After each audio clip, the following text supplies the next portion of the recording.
Hello po mga kababayan, kamusta po kayong lahat? And once again, welcome back to another episode of Simply Talkies Vlog, your underrated vlogger. So ang ating pong pag-uusapan mga kababayan ay ito pong tungkol muli sa West Philippine Sea.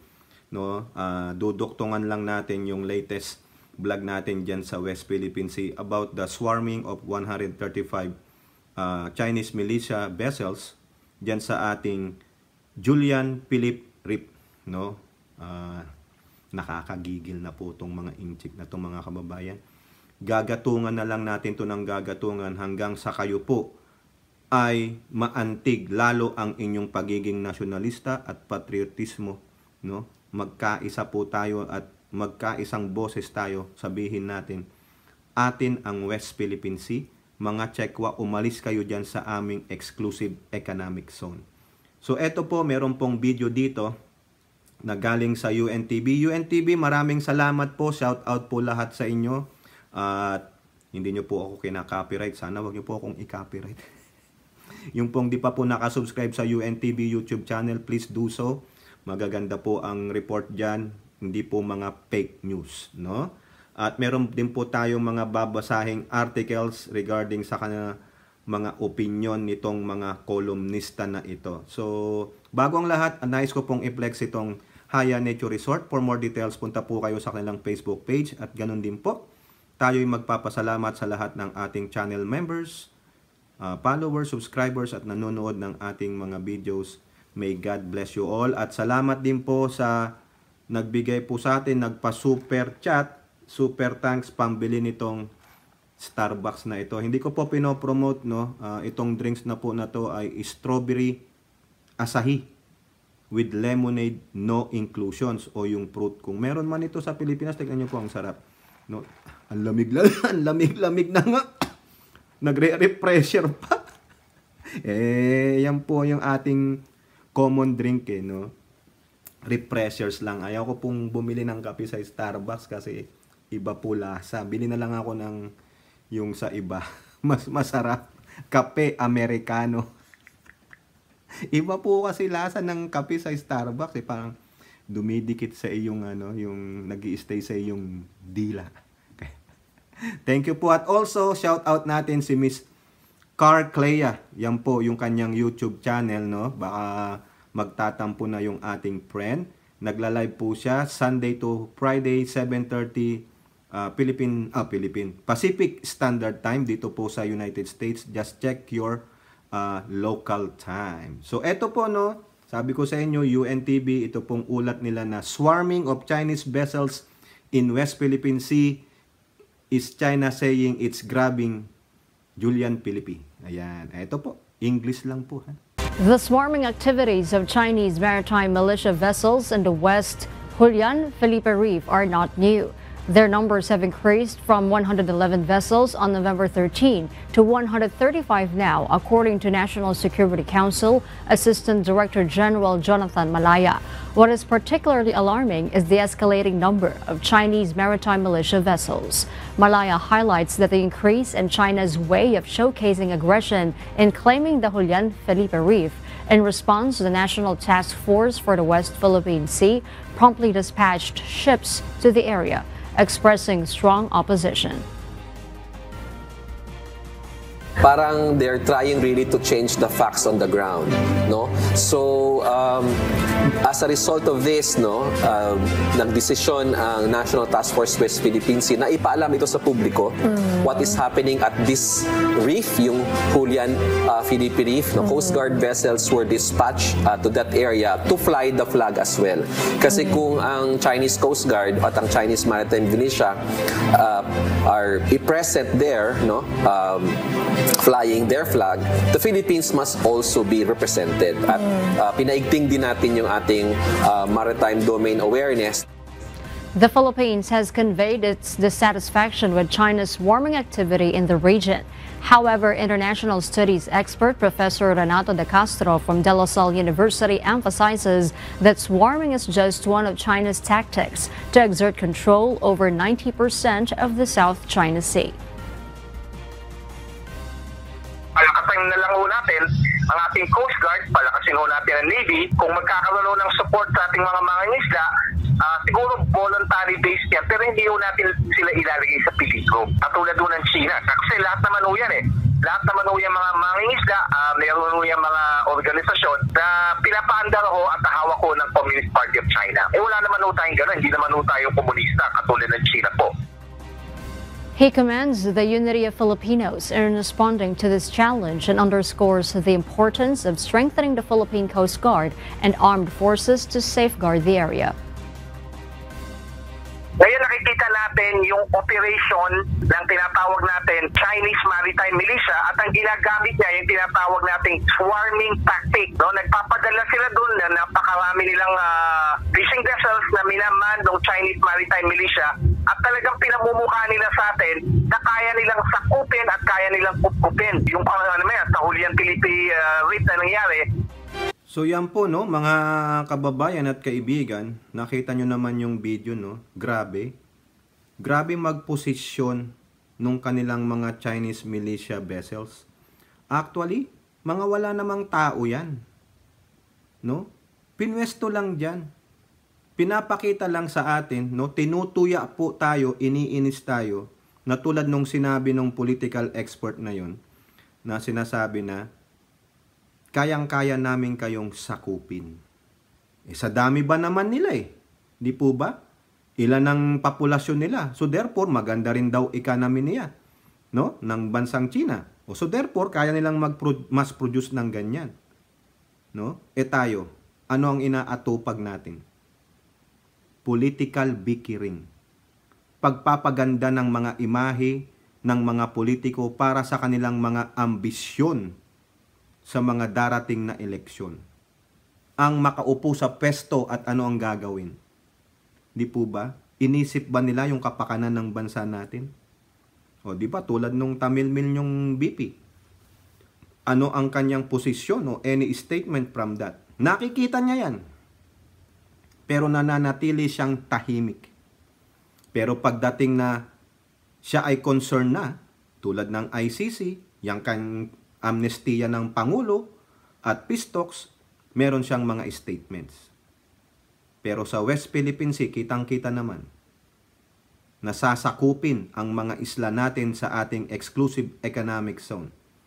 Mawawala ng kabuhayan ang mga mangingisda na siyang lumalaot dyan.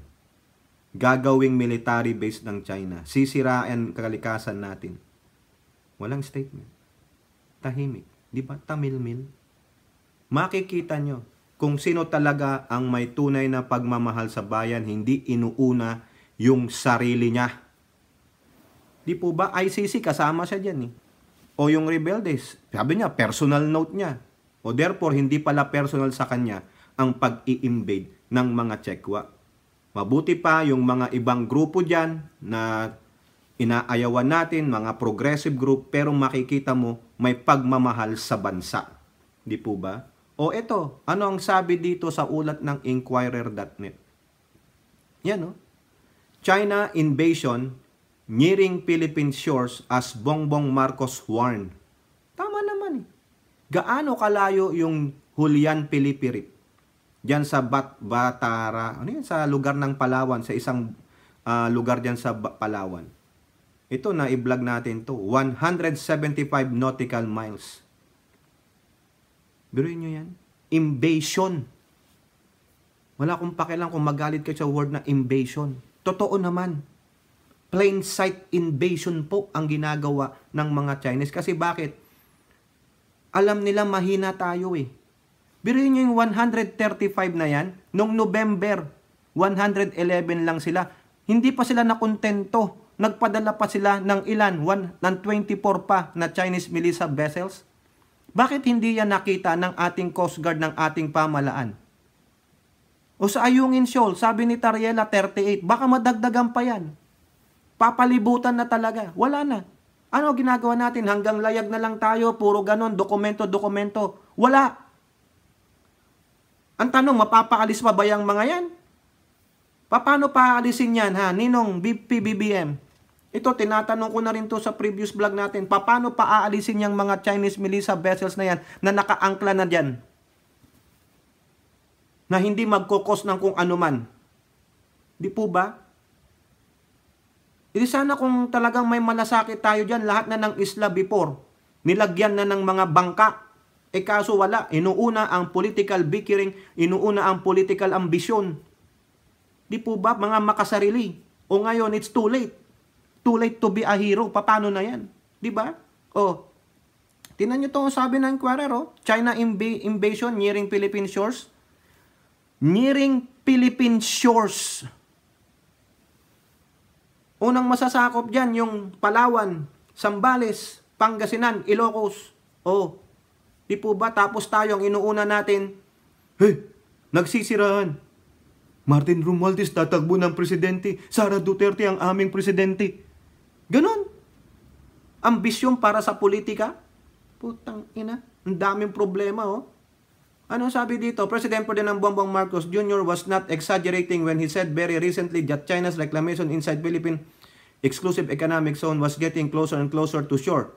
But there's appear to be no end to China's baseless assertion of having exclusive rights over 85.7% of the South China Sea, even as tension caused by China's aggression in the area has become more dire than ever before. Tingnan nyo yan, Tingnan nyo tong larawan na pinapakita dito. Ano tong mga to? Yung mga reef na inagaw ng Chekwa. Courtesy of ito. Sinsiman to. Itong Inquirer. Di po ba? Ayan, China occupied Perry Cross Reef. China seized Subi Reef. China seized Mischief Reef. Yung tatlo, tinayuan nila ng ng mga base nila. Sabi nila, mga fishing lang nila. Station. Kaso ano nangyari? Wala. Naging mga kampo na po nila, militar na po nila. Di po ba? Tama, mali. Ano po ang sabi dyan ni Pangulong Bongbong Marcos, Eto, ipapakita lang natin sa inyo. Yung quote card na yan. November 20. As I said before, and I will say it again, the Philippines will not give up a single square inch of our territory to any foreign power. The law is clear as defined by UNCLOS and the final and binding 2016 award on the South China Sea arbitration. We will insist on the preservation of the sovereignty and integrity of the country while working closely with international partners in the bilateral, regional, and multilateral settings in developing rules and processes to address these challenges. Ayan. Paano naman ngayon yan? Nakita nyo yan? Yung swarming nila? Di ba? Nakakaloko po Ang ginagago tayo ng China, pero wala, hanggang documentation na lang, ganun na lang, wala Mamaya yan, sa kakaaway nyo, pag political bickering ninyo, nandun na, wala na. Hindi na masasagip yung Julian Reef. Kalaunan, baka ganyan din gagawin dyan sa Ayungin.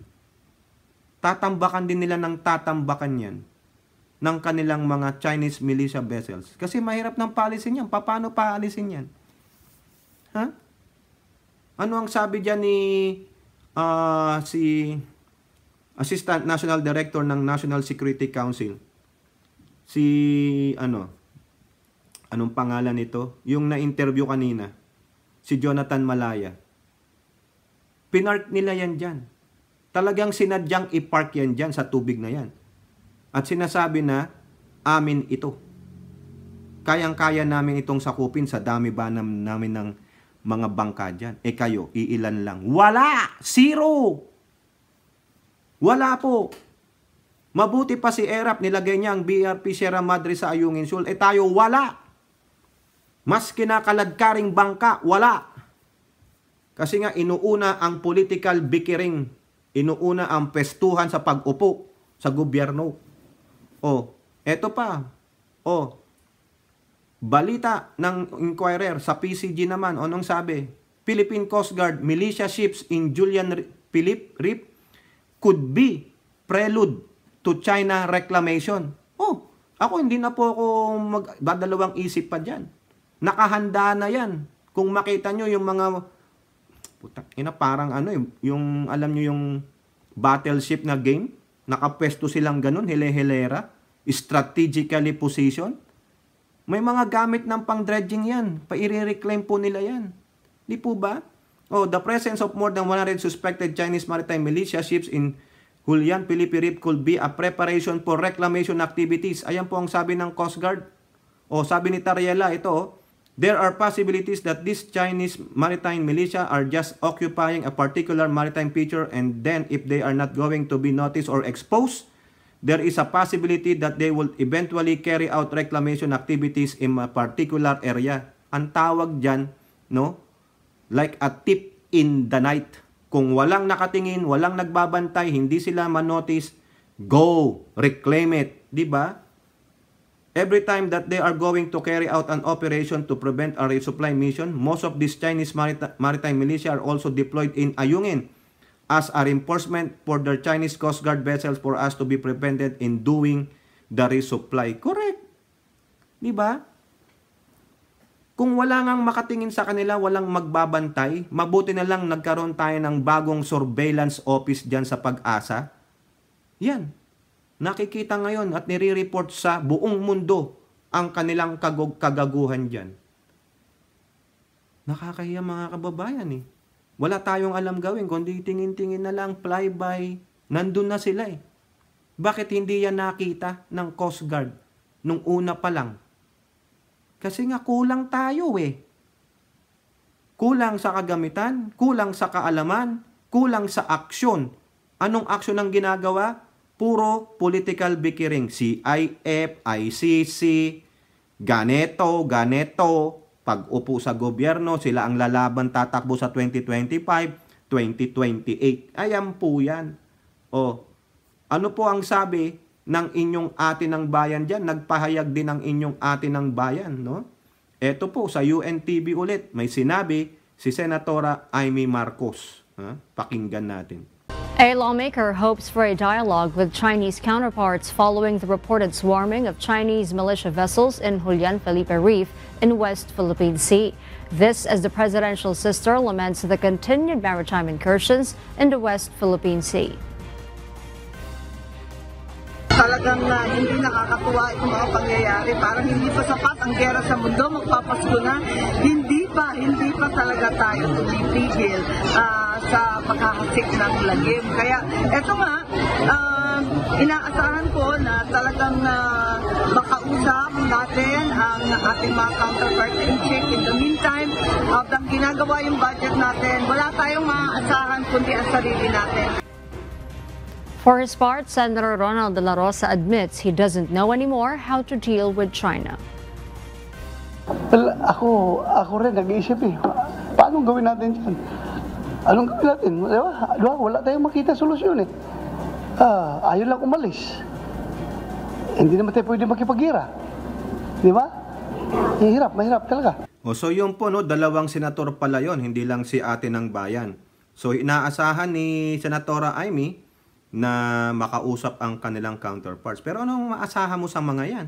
They will just say, hey, it's part of our 10-dash line. Di po ba? Yun lang ang sasabihin sa'yo. Anong sabi ni Bato? Frustrated po siya.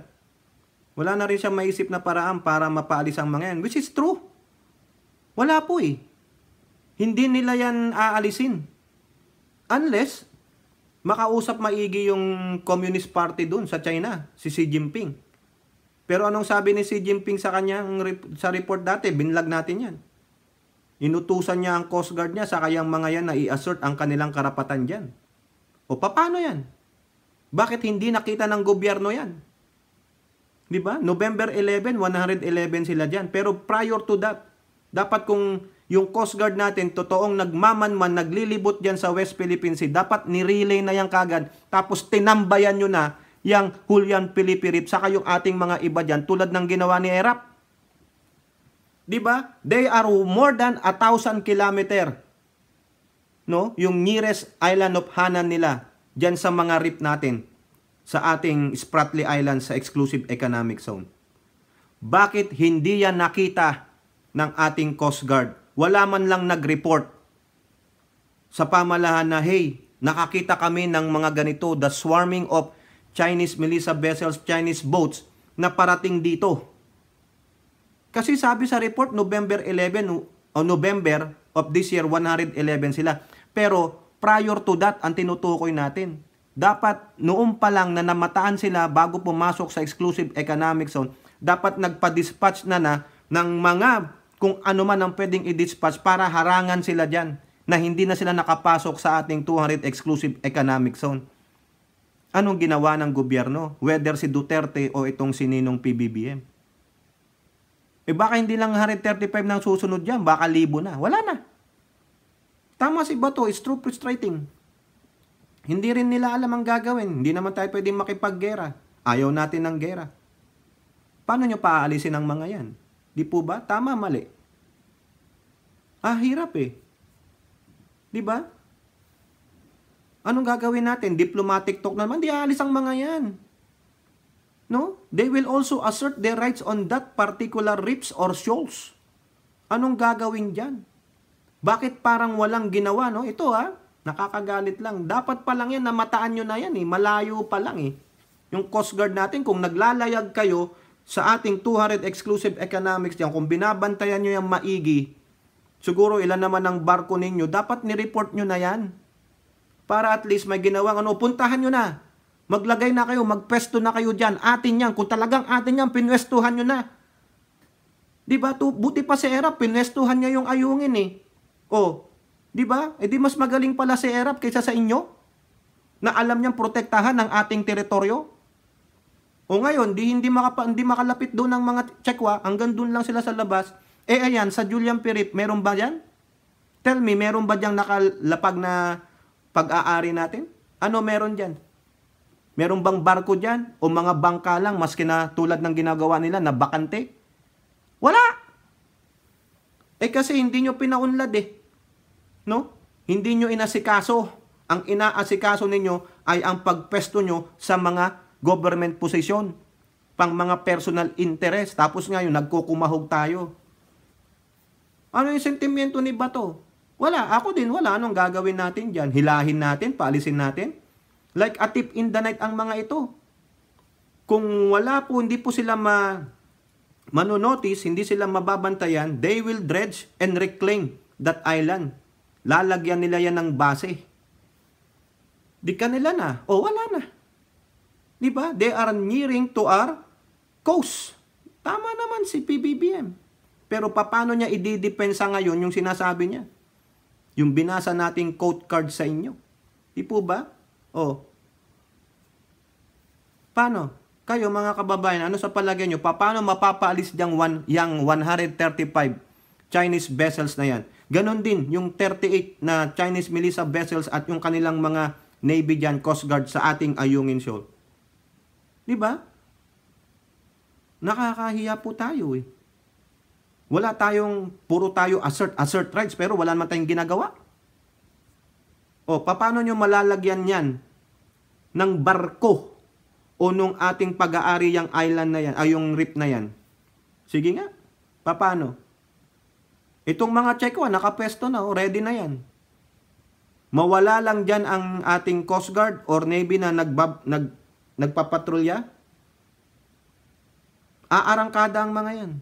Unti-unti nilang ilalapit yan. Yang mga nakapesto na yan, uunti-untiin nila yan.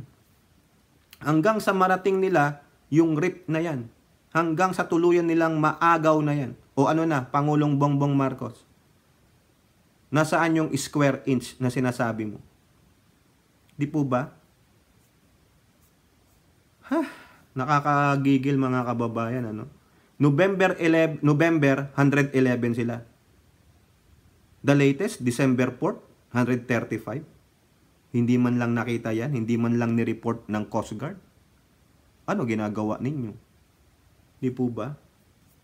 Anong sabi ni Tariela lang dito? Chinese vessels seen in Julian Felipe Reef are unmanned. Talaga naman. Walang tao dyan. Inangkla nga eh. Magta-timing lang yan. Kung tayo'y nakaidlip, nakalingat, unti-unti, go. Lapit. Lalo na sa gabi, lumalapit ang mga yan kung walang babantay dyan. Kaya ikaw, Galban, mukhang hindi magkakatotoo din yung sinabi mong walang sentimetrong mananakaw na lupa dyan sa West Philippine Sea. Mukhang hindi mangyayari yun. Andyan na sila They are encroaching. Plain sight invasion, mga kababayan. Nakakagigil. O at least yung inyong ate ng bayan may sinabi, pero sa kanya, kakausapin yung counterparts. Si Bato, wala na. Resign na siya dyan eh. Wala rin siyang maisip na paraan eh. Ang tanging paraan na lang dyan, no? Labanan nyo na lang.